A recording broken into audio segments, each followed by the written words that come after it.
Qarang, bitta narsani sizlarga hozir aytaman. Birinchi navbatda odamning ruhiyati tirilishi kerak. Ruhiyat nimadan tiriladi? Birinchi odamlarni kechirishdan.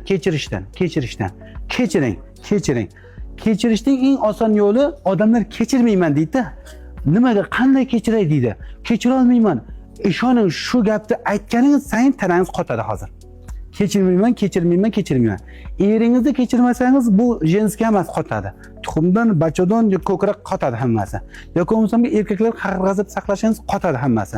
Undan keyin agarda qahr-g'azab saqlasangiz bu o't qopini jigar qotadi keyin. Borib odamlar bilan munosabatingiz yaxshi bo'lmasa, ishoning teri ketadi hammasi.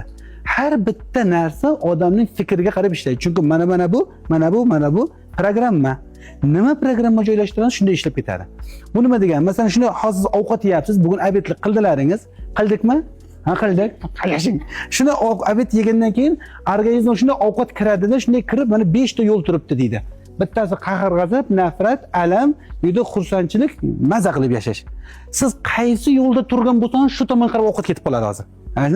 Agarda xo'jayin ko'rsataman deb turgan bo'lsangiz, ishoning shu tomonga qarab ketib qoladi ovqat. Ana endi shu tomonga shunday boradida, sizni kasal qiladigan dori ishlab chiqarib beradi sizga.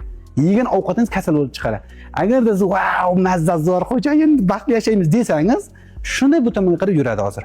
Shu odam shuning uchun doim xursand bo'lib turish kerak. Nimagaki, Alloh taolo bergan hayotdan shukr qilsa, Alloh taolo bergan ne'matga shukr qilsa, ishoning ozgina bir og'iz ovqat yesangiz tana ishlab ketib qolaveradi.